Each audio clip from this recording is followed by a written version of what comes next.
अस्सलाम वालेकुम dear students, how are you today? You will be fine, I hope so. आज हम एक और लेक्चर के साथ हाजिर हुए हैं। High achievers batch chemistry chapter number 2 class 11 का है ये, और लेक्चर है मजमूई तौर पे 15, जबकि लेक्चर नंबर 3 का सेकंड पार्ट है ये। फर्स्ट पार्ट में हमने मैग्नेटिक क्वांटम नंबर कंप्लीट कर लिया था, और उसके साथ साथ इंपॉर्टेंट इंट्रोडक्शन जो दिया था बुक ने बोहर और श्रोडिंगर के एतबार से, वो हमने पढ़ा था। और इसके साथ साथ वो इंपॉर्टेंट 3 टर्मिनोलॉजीज जो कि सारे क्वांटम नंबर्स को पढ़ने के लिए जरूरी है, वो मैंने एक साथ पढ़ा दी थी, ताकि आप जब भी उन टर्मिनोलॉजीज को, उन डेफिनेशंस को देखते जाओ तो आपके लिए सारा जो टॉपिक है वो इजी हो जाए। तो स्टार्ट करते हैं आज एजीमुथल क्वांटम नंबर। जो लोग नए ज्वाइन कर रहे हैं उनके लिए हम बताते चलते हैं कि हम पढ़ते हैं थ्रू नोट्स, और उन नोट्स को समझते भी हैं जो कि हमारे बुक से रिलेटेड होते हैं, और इसके साथ साथ ये नोट्स आपको अवेलेबल होते हैं जो कि लिंक की शक्ल में डिस्क्रिप्शन में आपको मिल जाएगा। तो चलते हैं आज के लेक्चर की तरफ। तो जैसे हमने मैग्नेटिक क्वांटम नंबर को पढ़ा था, आज एजीमुथल क्वांटम नंबर, जिसको एंगुलर मोमेंटम क्वांटम नंबर भी कहते हैं, ये हम पढ़ेंगे। ये मैं क्यों कह रहा हूं कि कैसे पढ़ा था, क्योंकि वहां पर भी हमने कुछ इस तरह की इंपॉर्टेंट बातें समझी थी कि सिंबल जो होता है एजीमुथल क्वांटम नंबर का वो है एल, जबकि जो कल पढ़ा था प्रिंसिपल क्वांटम नंबर, उसके लिए ये सिंबल एन था। ठीक है, तो आप याद करना है एन, एल, फिर एम और फिर एस आएगा। तो इसी तरीके से जो कल पढ़ा था वो ये था कि जो साइज था एटम का, वो इलेक्ट्रॉन जो न्यूक्लियस से कितने फासले पर है वो पता लग जाता था जब हम पढ़ते थे प्रिंसिपल क्वांटम नंबर। आज हमें इस क्वांटम नंबर से पता चलेगा शेप। ये आपका एमसीक्यू भी है। तो shape of orbital is determined by the azimuthal quantum number. Now we talk about the sub shell definition. कल हमने पढ़ी थी शेल की डेफिनेशन, आज हम पढ़ेंगे सब शेल की डेफिनेशन। ठीक है जी। तो डेफिनेशन में सबसे पहले आता है the set of orbitals that have the same n and l value is called sub shell. ठीक है, अब एन और एल वैल्यू को अगर हम मिलाएं, समझें, तब जाकर हमें सब शेल की डेफिनेशन आएगी। ठीक है, ये डेफिनेशन जिस तरीके से बुक में लिखी गई है, इसका मतलब इससे मुख्तलिफ है। मतलब ये डेफिनेशन लिखी तो ठीक है, लेकिन इसको लिखते हुए हमें कुछ प्रॉब्लम होता है। वो प्रॉब्लम ये है कि हमें लगता है कि एन और एल सेम है, यानी एन और एल की वैल्यू सेम है, लेकिन ऐसा नहीं है। एन में सेम और एल के अंदर सेम क्या है, ये मैं आपको वक्त के साथ बताऊंगा। अभी फिलहाल अब एन को आप समझ सकते हो कि एन के मामले में क्या बात चल रही है। देखो भाई, बात सुनो। हमने पढ़ा एन मतलब प्रिंसिपल क्वांटम नंबर, जो अगर 1 है सपोज करो, तो इसका मतलब के शेल की बात हो रही है। पहला शेल, दूसरा शेल, तीसरा शेल। तो तीसरे शेल में ये जो आपको नजर आ रहा है ना 0 1 2, ये आपको नजर आ रहा है 3s 3p 3d, इन सब के लिए जो n की वैल्यू है वो 3 है। तो अगर n की वैल्यू सेम हो जाए तो हम इन सारे जो 0 1 2 लिखा है या spd जिनको ऑर्बिटल्स कहते हैं, वो ऑर्बिटल्स का सारा, यानी कि आप समझ लो ये सारा का सारा जो सेट है, ये सेट कहलाएगा क्या? सब शेल। यानी कि ये एक सब शेल है, ये एक सब शेल है, ये एक सब शेल है, यानी एसपीडी को आप सब शेल बोल सकते हो। और कल मैंने आपसे कहा था कि बुक कभी कभी इनको ऑर्बिटल भी बोलती है। ठीक है, अभी फिलहाल सब शेल के हिसाब से बात समझ लेते हैं, दोबारा से बात थोड़ी थोड़ी सी मजीद करते हैं ताकि पता लग जाए आपको। वो कुछ यूं है कि जैसे मैंने आपसे कहा, आप ये समझ लो कि आपके पास एक सेट है जिसके अंदर 3 चीजें शामिल हैं, 1 2 3। ठीक है, यानी कि 0 1 2 ये टोटल के वैल्यूज हैं, समझाता हूं आपको, लेकिन आप 3 समझ लो यहाँ पे कुछ हैं। अगर आपको ये समझ नहीं आ रहे तो आप ये समझो कि ये जो आपके पास 3s 3p और 3d है, ये एक सेट बन गया है। 3 चीजों को मिलाकर एक सेट बन गया है। इन तीनों के साथ 3 3 3 लिखा है। इसका मतलब ये है कि अगर ये सब 3 3 3 है, ये 3 है ना, ये क्या है? n नंबर है। ये आपको यहां भी नजर आ रहा है, ये n नंबर की वैल्यू यहां पर आपको दिखाई गई है, प्रिंसिपल क्वांटम नंबर। तो बात इतनी सी है कि अगर सेम n वैल्यू हो तो हम इस सब को क्या कहेंगे? 1 2 3 को सब शेल। इस तरह ये भी एक सेट है, इसमें 2 मतलब समझ लीजिए हमारे पास वैल्यूज हैं। तो ये आपके पास क्या है, 2 सब शेल हैं। इसी तरीके से यहाँ पर एक सब शेल है। तो जो सब शेल होगा वो अपने n के साथ ही समझा जाएगा। मतलब अगर किसी को मेरी बात इतनी समझ नहीं आई तो आप ये देखो कि यहाँ पर s है, ठीक है, और यहाँ पर भी s है, इधर भी s है, इधर भी s है। तो क्या सारे s की बात सेम समझी जाएगी? नो, हर s अपने n के साथ, यानी कि वो किस शेल में है, पहले, दूसरे, तीसरे, चौथे, हर शेल के साथ एक मुनफरिद वैल्यू रखता है।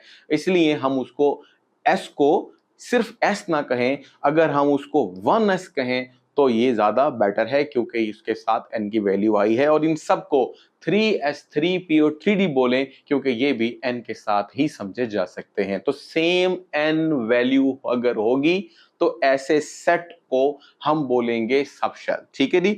तो ये अभी मैंने आपको n के हिसाब से बताई, क्योंकि सर डेफिनेशन में n भी है और डेफिनेशन में l भी है, लेकिन l आपको तब समझ में आएगा जब आप अगला क्वांटम नंबर अच्छी तरह से समझ लोगे। तो तब मैं इस डेफिनेशन को दोबारा से आपको समझा दूंगा ताकि ये कंप्लीट हो जाए। अभी फिलहाल मैंने ये समझा दिया, क्या समझा दिया, कि a set of orbital, set of orbital समझ में आ गया? हाँ जी, सेट है that have the same n, इन सब का n सेम है, ठीक है।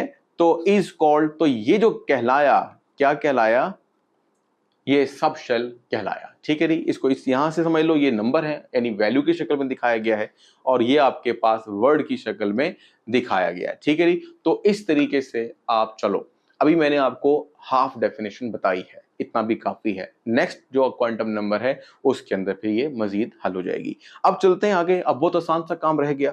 आसान काम ये है कि आप ये सीखो कि जो आपके पास है ना एल, यानी एजिमुथल क्वांटम नंबर, वो 4 हैं बस। देखो अगर यहां पे समझ आ जाए, ये आपके पास है, समझ लो S, ठीक है, ये आपके पास है P। फिलहाल मैं 1s 2p नहीं बोल रहा, बस आप मैं कह रहा हूं SP, और आपके पास है D, और आपके पास है F। अगर आप गौर करो तो क्या गौर करो, आप गौर करोगे कि S के साथ जो लगा हुआ है यहां पर वो 0 है, इधर भी 0 है, इधर भी 0 है, इधर भी 0 है। यानी s की एक वैल्यू है जो फिक्स्ड है, जो कि एजिमुथल क्वांटम नंबर कहलाएगी। अगर अभी आपको बात थोड़ी समझ में नहीं आ रही है तो आप यूं समझ लो कि कल हमने बात की थी कि ये आपके पास जो जगह है वो है एक शहर की माने सिटी, और सिटी के अंदर, एक सिटी में कई मोहल्ले हो सकते हैं। तो समझ लो इस वाले सिटी के अंदर 3 मोहल्ले हैं, 0 1 2, इनके नंबर भी हैं और इनके नाम भी है मोहल्लों के, कोई ना कोई नाम होगा, खलील वाला, जलील वाला, ठीक है, या फिर क्या कहते हैं, महल वाला, घर वाला, कुछ भी होगा। तो बहरहाल बात यह है कि ये मोहल्लों के नाम है आपके पास। और अब हम कहाँ पहुंच गए, पता बता रहे हैं आपको इलेक्ट्रॉन का। कल हमारी बात हुई थी, इलेक्ट्रॉन का पता बताने के लिए 4 क्वांटम नंबर की जरूरत पड़ती है। श्रोडिंगर ने 3 को जाहिर किया था। तो बात यह कि आज जो मोहल्ले हम पढ़ रहे हैं उन मोहल्लों के अंदर भी एक खास नंबर है। मोहल्ले का नाम पुकारना मुश्किल हो जाता है अगर आप एक पते को लिखना चाहो, बजाय उसके कि अगर मोहल्ले का कोई नंबर हो, कोई पोस्टल कोड हो, कोई उसका एक हिस्सा हो, एक फोन नंबर के अंदर या डायरेक्टरी के अंदर कोई एक खास पार्ट हो जो किसी एक खास मकाम को जाहिर करे, तो हमें वो मकाम बार बार नहीं लिखना पड़ता, बस नंबर डायल करो और डायरेक्टली आप किसी चीज को, जैसे आप कहीं पोस्ट करना चाहते हो तो पोस्ट हो जाएगा, अगर आप किसी को कॉल करना चाहते हो तो उस नंबर पर कॉल हो जाएगी। तो वो नंबर कीमती होता है। तो बस यही समझ लो, ये उन मोहल्लों के नाम है और ये उन मोहल्लों के नंबर है। अब आपको मेरी बात कुछ ना कुछ समझ में आ गई। वो क्या कि s की वैल्यू है दैट इज कॉल्ड 0। बिल्कुल इसी तरीके से अगर आप आगे चलो और p की वैल्यू देखना चाहो तो p की वैल्यू भी है दैट इज 1। इस तरह एक और p भी हमारे पास है, ये रहा 3p, और उसकी भी वैल्यू 1। और इसी तरह से आपके पास 4p, इसकी वैल्यू भी 1। तो अब आप देख रहे हो कि s की वैल्यू 0, p की वैल्यू 1।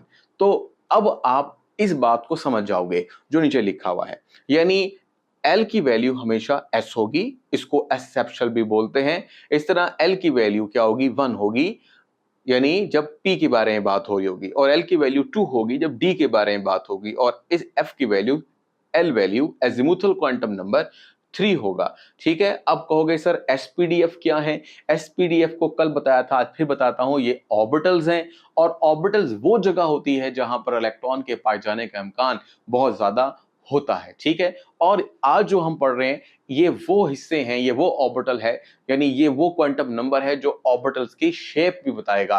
तो शेप भी यहाँ पर इंपॉर्टेंट रहेगी, वो भी आगे चलकर हम पढ़ेंगे, उसका बुक में बाकायदा तौर पर एक टॉपिक दिया हुआ है तो उसमें पढ़ेंगे।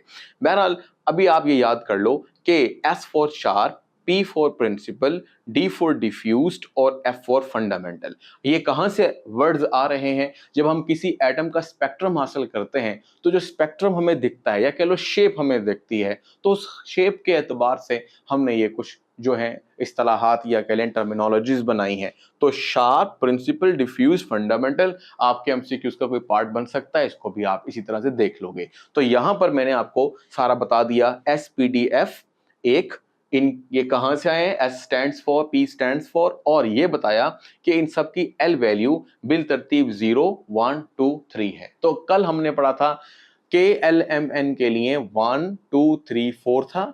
आज हमने पढ़ा है एजीमुथल क्वांटम नंबर एसपीडीएफ के लिए 0, 1, 2 और 3 है। तो ये कल 1, 2, 3, 4 और आज 0, 1, 2, 3। तो इस तरीके से आपने एजीमुथल क्वांटम नंबर याद करने हैं और इसमें कोई इतना मुश्किल नहीं है। अब चलते हैं मजीद आगे। अब इसमें वो क्या कहता चाहता है? वो कहना ये चाहता है कि the value of L are integers that depends on the value of principal quantum number. यानी प्रिंसिपल क्वांटम नंबर से आप L की वैल्यू बना सकते हो। वो कैसे? देखो, वो कहता है if n is equal to 1 there is only one value for the L that is called 0।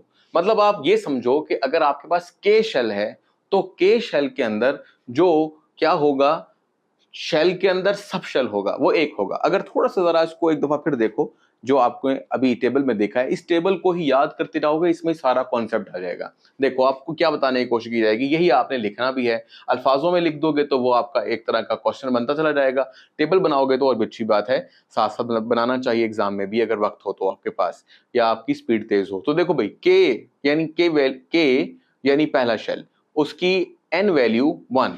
तो एन के अंदर एल कितना है? आप कहेंगे एल है सर 0 और एस 1s या 1s है। अब कहोगे 1s है, उसकी वैल्यू 0 होती है सर, अभी बताया आपने एसपीडीएफ की वैल्यू 0, 1, 2, 3। तो देखो भाई, इसके अलावा number of sub shell in a shell 1 है, यानी एस को आप 1 कह दोगे। ये जो आपके पास अब एल वैल्यू है, एल यानी कि दूसरा शेल, दूसरे शेल में आप यहां पहले देखा करो, S भी होता है और P भी होता है, और दूसरे शेल है इसलिए 2S और 2P होता है।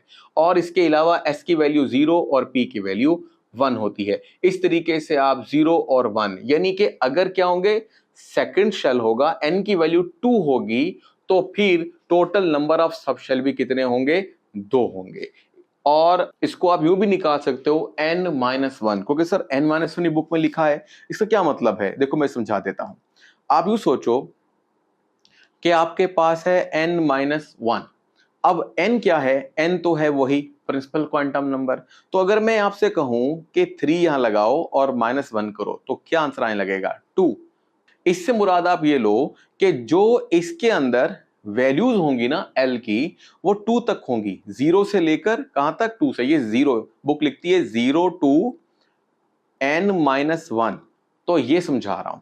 इसी तरीके से अगर मैं आपसे कहता हूं इसके लिए ये बात निकालो, यानी 4 के लिए, तो आपको कहे सर n-1 का मतलब हुआ 4-1। तो कितना आंसर आया? ये 3, 0 से लेकर 3। इसका मतलब ये हुआ कि यहां पर n-1 जो आंसर देगा 3, वो मैक्सिमम नंबर ऑफ L होगा इस शेल के अंदर। यानी n शेल के अंदर या फोर्थ शेल के अंदर जो एजीमुथल क्वांटम नंबर या L है, वो 0 से लेकर 3 तक होगा। तो इस तरीके से आप n-1 को समझ सकते हो। बिल्कुल अगर आप ये चीज यहां लगाना चाहो 1-1 यानी n की वैल्यू 1 है, तो ये आ गया आंसर 0। तो आप ये देख लो, ये आपके पास 0 से स्टार्टिंग हो गई है। तो 0, फिर उसके बाद यहां पर 0, 1 यानी 2 हो गए, और फिर उसके बाद 0, 1, 2 यानी कुल 3 हो गए, लेकिन 2 तक गिनती चली। और इस तरह यहां पर 0, 1, 2, 3 का मतलब ये है कि कुल 4, यानी यहां पर क्या है, सब शेल है, और लेकिन टोटल वैल्यू जो मैक्सिमम वैल्यू है L की, वो 3 है n-1 के हिसाब से। तो ये आप बिल्कुल यही जो मैंने बताया, इसको लिखना कैसे है ये बुक बता रही है। तो देखो भाई कैसे। तो मैंने आपसे कहा there is only one value of L that is 0, तो ऊपर हमने S में पढ़ ली थी। उसके बाद अगर N इज इक्वल टू 2 तो इसका मतलब ये है कि हम बात कर रहे हैं S और P की, और S के लिए L की वैल्यू 0 होती है और P के लिए 1 होती है।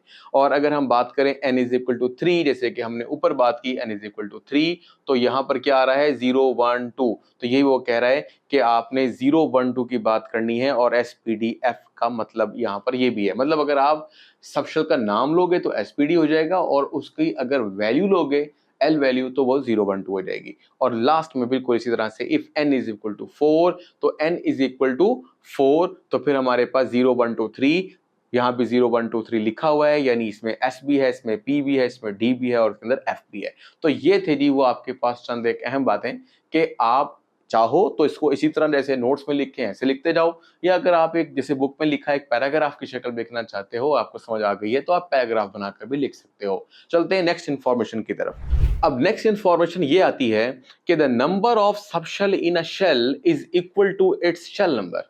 ये तो बात हमने पढ़ ली अभी के अभी। देखो समझाता हूं कैसे। देखो वो कैसे पढ़ी, हमने ऐसे पढ़ी कि देखो अगर यहां पर, बल्कि इससे भी पहले आओ यहां पर, अब देखो ये क्या लिखा है 4, और ये क्या लिखा है 4, ठीक है। ये 4 क्या शो करता है n की वैल्यू, यानी कि प्रिंसिपल क्वांटम नंबर, और ये क्या शो करता है नंबर ऑफ सबशेल।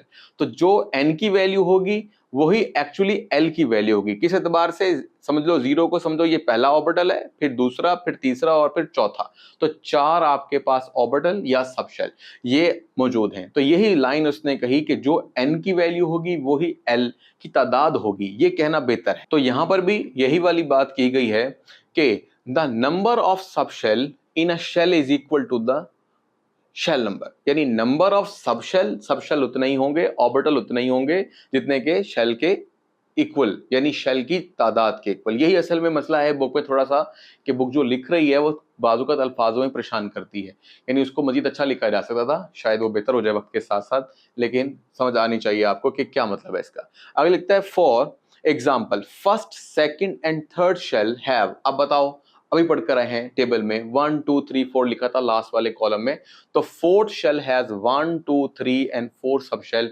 रिस्पेक्टिवली। 1 में जो 1 है यानी 1 शेल में जो 1 सब शेल है उसका नाम 0 है।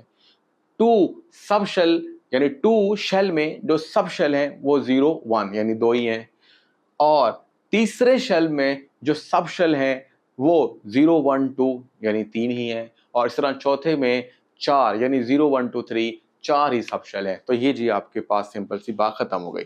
ये अभी आपका एक शॉर्ट क्वेश्चन या एमसीक्यू टाइप बन सकता है। देखो आपकी बुक में जो ज्यादातर लिखा गया है वो कॉन्सेप्ट लिखा गया है, उसमें आपकी अंडरस्टैंडिंग बहुत अच्छी होनी चाहिए। हो सकता है एग्जाम के अंदर ऐसे क्वेश्चन आए जैसे OA लेवल में आते हैं, यानी कि वो थोड़े अनसीन होते हैं, लेकिन उनका कॉन्सेप्ट यहीं से ही होता है। तो आपको थोड़ा बहुत लिखना भी आना चाहिए, जो आपको समझ में आ रहा है उसके हिसाब से कि नई चीज को एक्सप्लेन करना भी आना चाहिए, ये आपने लाजमी करना है। इससे पहले रट्टा सिस्टम था, यानी ज्यादातर चीजें लिखी हुई थी, इंफॉर्मेशन बस वही आती रहती थी। तो हो सकता है कि कुछ सालों में ये तब्दील हो जाए और रट्टा खत्म हो जाए और आप अपनी अंडरस्टैंडिंग बेस पर राइट कर सको। अब चलते हैं आगे। Maximum electrons in a sub shell can be calculated by the formula. अब शेल हो या सब शेल हो, वो क्या होता है, वो एक्चुअली वो प्लेस है जहां पर इलेक्ट्रॉन मौजूद हैं। तो उस प्लेस में कितने इलेक्ट्रॉन मौजूद हैं इसका पता आप कर सकते हो किस तरीके से, इस फार्मूला के जरिए से। तो maximum number of electron in sub shell में कितने इलेक्ट्रॉन आ सकते हैं ये आपको बताना है। देखो मैं समझाता हूं पहले आपको। सबसे पहले तो मैं आपको ये बता दूं कि शायद आपने ये 9th 10th क्लास में पढ़ा हो कि SPDF में कुल इलेक्ट्रॉन जो आ सकते हैं, शायद आपको ये याद हो, वो आ सकते हैं 2, P में 6, D में 10 और F में 14। तो यही इलेक्ट्रॉन बताने हैं आपने, लेकिन फार्मूला के थ्रू बता देना है। अगर आपको नहीं याद था तो फार्मूला लगा के निकाल लो। देखो कैसे निकालोगे। सपोज करो कि आपके पास S के बारे में पता करना चाहते हैं, यानी हम देखना चाहते हैं कि S में कितने इलेक्ट्रॉन्स हैं। तो ये इलेक्ट्रॉन लगाने के लिए, निकालने के लिए हम फार्मूला अप्लाई करते हैं। फार्मूला अप्लाई करो, देखो 2 इंटू 2L। अब S के लिए L वैल्यू क्या होती है 0 0 1 2 3 रिस्पेक्टिवली फॉर SPDF। इसके बाद +1, पहले ब्रैकेट को हल करो, 2 0 0 +1 is equal to 1 and 1 multiply by 2 is equal to 2। तो इसका मतलब ये हुआ कि यहां पर S में 2 इलेक्ट्रॉन आने चाहिए। ठीक है, थोड़ा सा आप सॉल्व खुद कर लोगे, इंशाल्लाह आपको आ जाएगा। मैं एक दो एग्जांपल और देता हूं। मैं आपको D के लिए एग्जांपल देता हूं। तो 2 इंटू 2, D की L वैल्यू क्या है? 2 +1। तो क्या आंसर आया? 2 2 4, 4 + 1 is equal to 5 and 5 multiply by 2 is equal to 10। तो इस तरह से 10 निकाली और यहां पर आप लास्ट में 14 निकाल पाओगे। निकाल कर देखो कि आपको निकालनी आती है। तो ये है जी वो फॉर्मूला। ये आपका एमसीक्यू है कि आप नंबर ऑफ इलेक्ट्रॉन्स निकाल सकते हो, यानी ये इलेक्ट्रॉन्स निकालने का फार्मूला है। नंबर ऑफ इलेक्ट्रॉन्स निकाल सकते हो इन एसपीडीएफ, या कह लो सबशेल या कह लो ऑर्बिटल। ठीक है जी। तो इस तरीके से आप डिफरेंट कैलकुलेशंस कर सकते हो। ये कुछ फार्मूलाज आते जाएंगे, कुछ नेक्स्ट टॉपिक्स में भी आएंगे आगे चलकर, तो उनको आपने याद रखना है। ये आपस में मिले जुले हैं और थोड़े से मतलब रेलेवेंट भी लगते हैं और सिमिलर भी लगते हैं। तो कहीं पर लिखा है 2 × 2l + 1, जैसे ये लिखा है, और कहीं लिखा होगा 2l + 1। ठीक है, तो वो भी बताऊंगा आपको आगे चलकर। अभी चलो नेक्स्ट इंफॉर्मेशन पर। वो क्या है? वो यही है जो अभी मैंने सिखाई। क्या मतलब? देखो, टेबल किताब में दिए हुए हैं, टेबल्स को अच्छी तरह करना है क्योंकि वहां बहुत सारा डेटा कन्फाइंड होता है। एक टेबल बहुत सारी मालूमात दे सकता है। देखें जी, अगर वो कहता है कि L की वैल्यू 0 है, यानी ये S की बात करना चाहता है, तो ये S लिखा है। और इसमें कितने इलेक्ट्रॉन होते हैं? 2 × 2l फार्मूला के जरिए से पता चले तो 2 इलेक्ट्रॉन होते हैं। लॉजिक, ये तो कोई मसला ही नहीं था। और इसी तरीके से जब आप L की वैल्यू 1 यानी P की बात करना चाहते हैं, तो P में कितने इलेक्ट्रॉन होते हैं? 6। तो इस तरह से आखिर तक चले जाओगे, F for 14। तो ये आपने जो लास्ट वाला हिस्सा है वो खुद निकालना है, देखना है कि आपको आ जाता है या नहीं आ जाता। ठीक है जी। अब इसमें एक हिस्सा मैंने या एक थोड़ी सी रो छोड़ दी, उसके बारे में थोड़ा जिक्र करते हैं। थोड़ा इसलिए क्योंकि वो उसका टॉपिक आगे आएगा, एग्जैक्ट यानी एक अलग से टॉपिक ही दिया हुआ है। बजाय इसके कि फिर हम सारा यहाँ पे एक्सप्लेन करें, तो वहां पे अच्छा एक्सप्लेन करेंगे।